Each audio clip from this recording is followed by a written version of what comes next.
my lawyer sent me a discovery and this and that. Maybe your report would get to a specific person. But there's so much shit here that falls through the cracks that, yeah, so.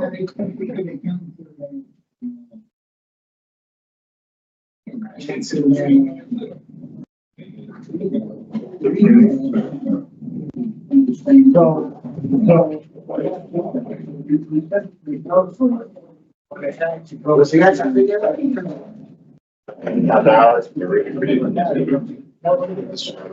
Yeah.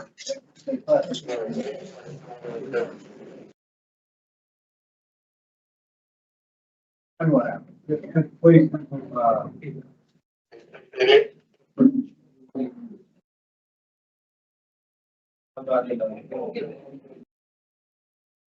can't get upset about it. Good morning, Mr. Gonzalez. I gotta do it. Mr. Rodriguez, good morning. Good morning. How are you, sir? All right. I was in dialysis. Okay. We're about to start your hearing, sir, okay? So just be patient. All right, yeah, we're gonna get started with your revocation hearing right now, okay? Good morning, I am Theo Meissner, hearing examiner for the Board of Pardons and Paroles. This revocation hearing concerning Rodriguez Lewis, number 235238. Today is January 15th, 2025. This hearing is being conducted via video at the BOPP Central Office from MacDougall Walker Correctional Institution. This is a public hearing and public access. This hearing is available via video live stream. Can you please state your full name and DOC inmate number for the record, sir? Luis Rodriguez, 235238. Thank you. And you have counsel here today. Please identify yourself. Good morning, Public Defender Robert Famagletti of the Parole Revocation Unit. This is a revocation hearing to determine whether you have violated the conditions of your release. I will review and make findings of fact as to each of the charges against you. The state, not you, has responsibility to prove the allegations by a preponderance of evidence, that is, that better reader evidence will establish that, more probable than not, the allegation is true. If I do not find that there is a preponderance of evidence to support a violation of one or more conditions of your parole, I'll reinstate your parole, which is releasing and place you back on parole supervision. If I find you violated one or more conditions of your parole, I will consider whether or not your parole should be revoked. If I recommend revocation, I'll make a recommendation as to appropriate sanction. My recommendation will be given to a panel for a final decision. If the panel wishes to impose a sanction beyond my recommendation, a supplemental hearing would be provided to justify additional confinement. So this is the procedure for today. I'm going to read you your rights. Then we will review the parole violation charge the state appeal is bringing against you. I will review and identify exhibits filed for the record. Counsel will then have opportunity to present all relevant testimony. After considering all the evidence presented, to announce my findings. If I find you violated one or more conditions of your parole, counsel will have an opportunity to speak to your background and history. Do you have any questions about the purpose or procedure before we begin? We are the ones that own the restaurant. I remember what I told them. Do you have any questions? Okay. So you have important rights today, the right to have an attorney present, you have counsel here. You have right to receive the written notice of charges of violation. Did you receive the written notice? Yes. Okay, you have a right to view the evidence. You have a right to submit evidence supporting your case. That's here. You have a right to call and examine voluntary witnesses and cross-examine adverse witnesses. Do you understand these rights? Now you're ready to move forward? Yes, yes. Okay, so we'll now review the charge the state appeal is bringing against you and the information underlying each charge. Charge 1, under release direction, GPS, charging officer report at 9/13/24 and 9/15/24, you failed to charge your GPS for a minimum of 2 hours each day. Therefore, resulting in GPS unit shutting down on 9/13/24, 7:05 a.m. to 7:48 a.m. and 9/15/24 to 2:02 a.m. and 9:06 a.m. On 9/15/24, you failed to charge your unit for a minimum of 2 hours each day. Your device was shut down during the time of this incident from 9/15/24 to 11:27 a.m. to 9/16/24, 11:31 a.m. On 10/3/24, you failed to charge GPS for a minimum of 2 hours each day, therefore resulting in GPS shutdown. On 10/3/24, from 4:51 p.m. to 7:30 p.m. On 10/17/24, you failed to charge GPS for a minimum of 2 hours each day, therefore resulting in GPS shutdown. On 10/17/24, from 4:52 p.m. to 6:13 p.m. Charge 2 is not taken into consideration as no finding was made at the time of the preliminary hearing. Charge 3, under additional conditions, halfway house placement. Your charging officer reported on 7/18/24, you visited a nurse went to Chase Center halfway house to administer medication to you.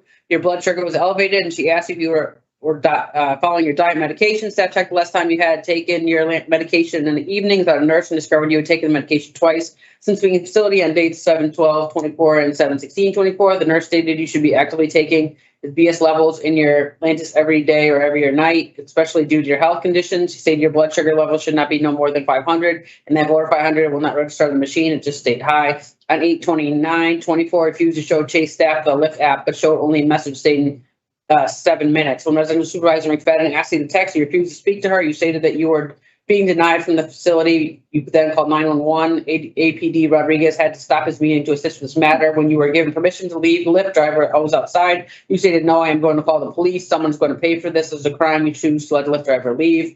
No finding was made at the prelim on the date 8/30/24, not taking consideration.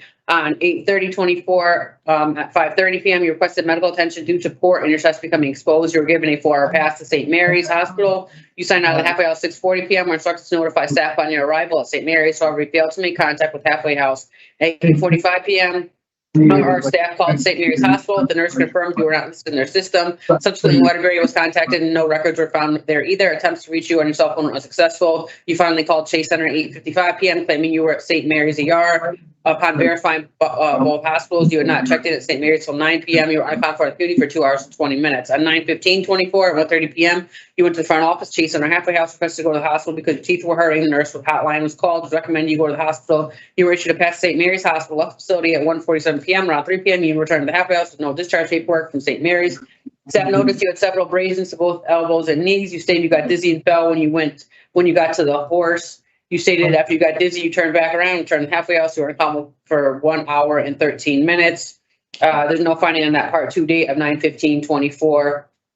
Part 6 on 9/26/24, approximately 6:45 p.m. Your nurse arrived at Chase to administer medication. You asked you to please come on because she had other people to see. You told her, go, then leave. You work for me. I don't work for you. The nurse then asked you a couple more times, take your medication. You continue to tell her to leave. She then left the facility without giving you medication. A nurse from the company called the halfway house to find out what happened. Once you found out that nurse was not going to be sent, you got irate at staff, stated you were writing a grievance. On 10/13/24, during a smoke break, you went up to offender Lopez, speaking in Spanish back and forth to each other in a verbal confrontation. You then walked back up to Lopez and started another verbal altercation. Afterward, you said something that to Lopez that a physical confrontation started. Connecticut State Police responded at halfway house. Both you and Lopez refused to provide a written sworn statement to the trooper. However, you informed Trooper Enzo that the reason for altercation started because Lopez is dating your ex-stepdaughter and were speaking about your personal business. You stated that the physical altercation started mutually due to lack of evidence provided statements in totality of the circumstances. As you started the altercation, you were issued an infraction for creating public disturbance first. On 10/16/24, on 2:13 p.m., backdoor rec was called. You told staff you're going to give the cook a cigarette at the side door. You're instructed not to go there because the side door rec was not called. You said you did not care what R.S. McLean had to say and started conversing with the cook while pointing at him. You then went into the kitchen, through the kitchen door, continued to point, did not return to the area where rec was originally called. On 10/25/24, approximately 7:40 a.m., it was reported that you threatened another offender. The offender reported you threatened to slap the shit out of him. When staff questioned you about the incident, you reported that Nazario had been spreading rumors about you and called you a snitch, saying that you called the cops. You say that you are from the same block and that you will see him in the real world. Upon reviewing the camera footage, you were seen starting an argument with Nazario in the dining room. While Nazario was sitting down watching TV, you walked up to Nazario and said to him, "I'm dying to hit you." Nazario then stated, "Hit me then." Then you told Nazario, "Let's go where the cameras don't see us. Let's go to the bathroom or your room. I'll hit you real quick. I'll smack the shit out of you. I'll fuck you up." Nazario then sat back down in the chair and you continued to threaten Nazario. "I'll get you on the streets. Come on, let's go. Shut the fuck up and come on where there's no camera. You picked the wrong one. I'll see you on the street." ABT Rodriguez met with you, which you stated that you were upset because people were saying that client Nazario was telling clients that you had ex-client OV arrested. You said, "I told him that's how niggas get smacked. I told him that's going home soon. And when I see him on the street, I was going to smack the shit out of him." CSP was notified and conducted an investigation, which included interviewing you and Nazario and reviewed the camera footage. Nazario was interviewed and confirmed the above reason why you approached him. He did not want any problems, did not want to press charges. Therefore, you're given an infraction for creating public disturbance. In the state, filed the following exhibits, remarked for identification purposes as Exhibit A, remand national custody; B, parole violation report; C, PCS signed conditions; D, halfway house agreement; E, GPS agreement; F, PCS incident report 7/18/24; G, offender misconduct report; H, PCS incident report; I, offender misconduct; J, PCS disciplinary report; K, offender misconduct report; L, PCS incident report; M&N offender misconduct reports. O, at night EM manager. P, PCS incident report. Q, at night EM manager. R and S, offender misconduct. T, at night EM manager. U, PCS incident report. B, W, offender misconducts. X, at night EM manager. Y, PCS incident report. Z, complaint ticket. Double A, CSP incident report. Double B, offender misconduct report. Double C, PCS incident report. Double D, offender misconduct report. Double E, PCS incident report. Double F, complaint ticket and investigation report. Double G, CSI adult work release handbook. Double H, sign acknowledgement client handbook. Double I, notices of parole violation, and JJ is notices of parolee rights. Did you receive notice of parole violation report, and those other documents I marked, and did you review them? Yes, we have. All right, and council has filed the following exhibit pre-marked for identification purposes. Defense Exhibit 1 lists of parole accomplishments and future plans for parole reinstatement. Exhibit 2, which is medical records, dialysis clinic, and Exhibit 3 is letter from Yale New Haven Hospital. Do you need to continue this hearing to obtain any additional evidence? No, we do not. Okay, we have no witnesses, so it's now a defense opportunity if you'd like to speak at this time. Just as to charge 1 and charge 3, as to charge 1, his light was red many times on his charging unit. It was not charging well. He had advised the parole officer about this many times. He was in the halfway house or at a dialysis when this happened many times.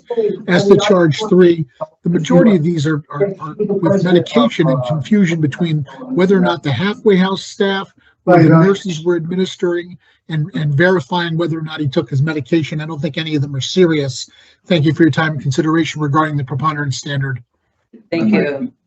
No. All right, so what I'm going to do next is I'm going to announce my findings. So regarding charge 1, I do find you violated condition GPS based on the evidence that was provided, which is exhibits C, E, N, O, Q, S, T, W, and X.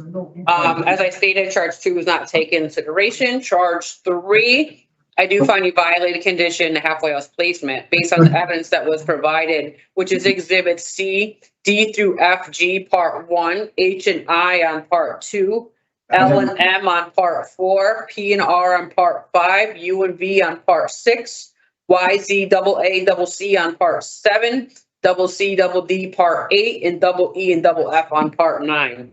So that includes the fact-finding portion of the hearing. Before I make a recommendation, council will have an opportunity to speak to your background and history. This purpose part of the hearing is to help determine what outcome I will recommend. So if you would like to at this time. Yes, my client's been held since October 25th. I believe most, if not all of these violations are what I would classify as minor.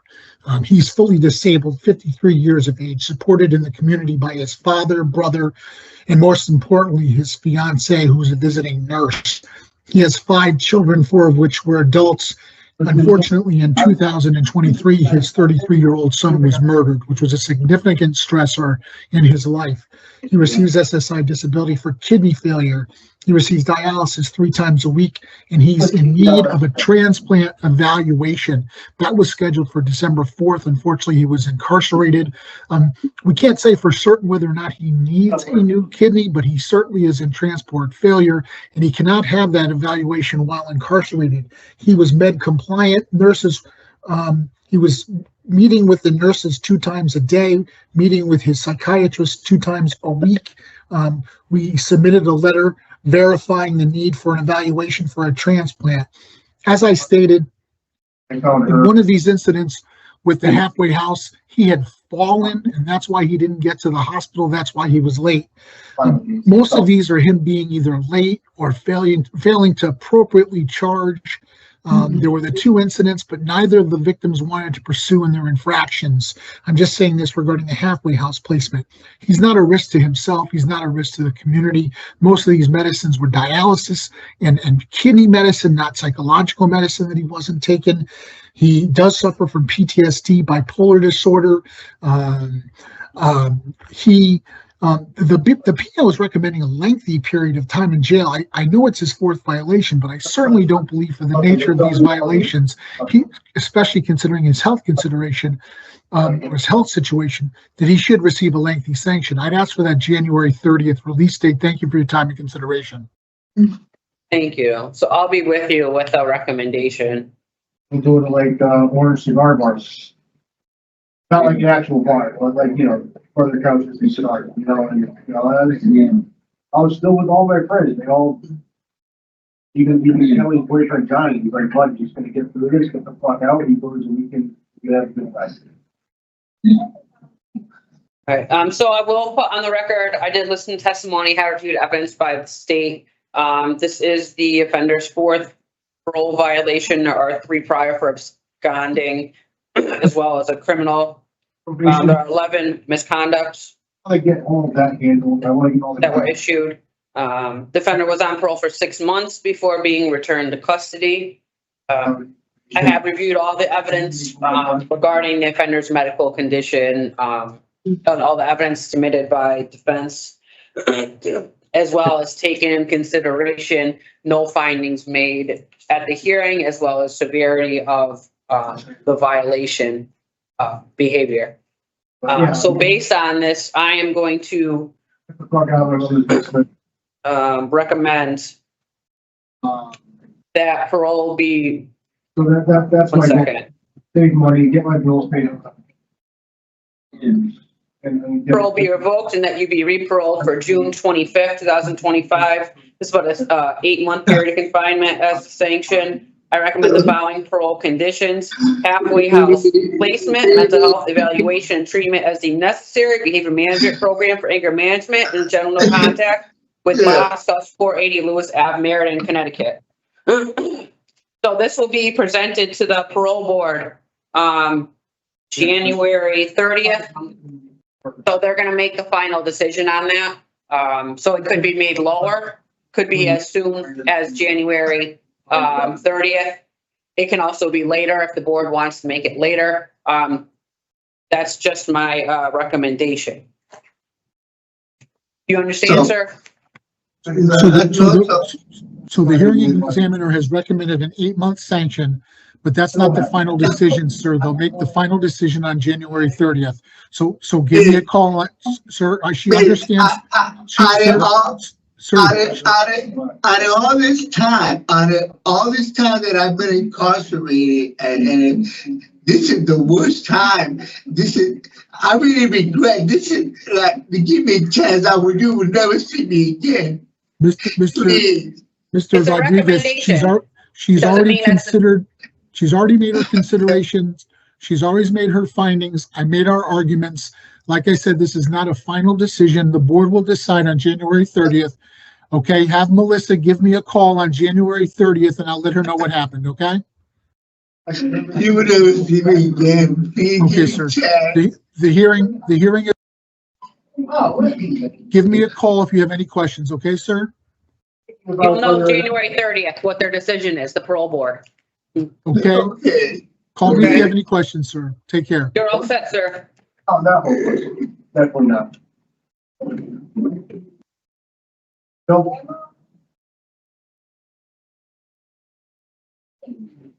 Nope. Nope.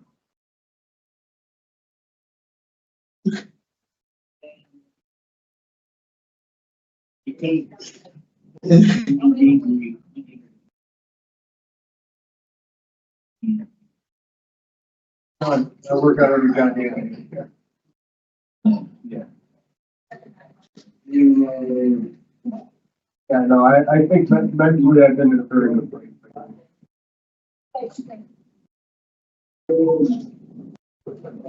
Mr. Rodriguez, Yeah. were you able to knock on the door? Yeah.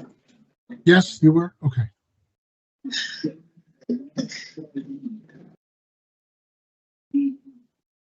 That's been a long time, man. 8 months is a long time, man.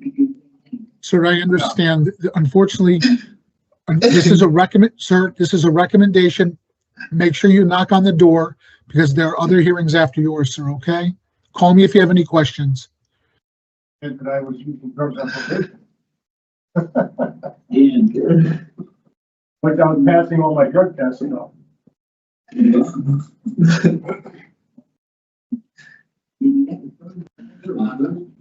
Mira, ya. Like recently or? Yeah.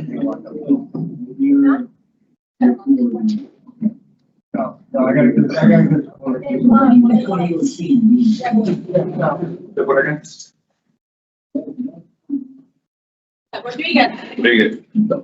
Mama.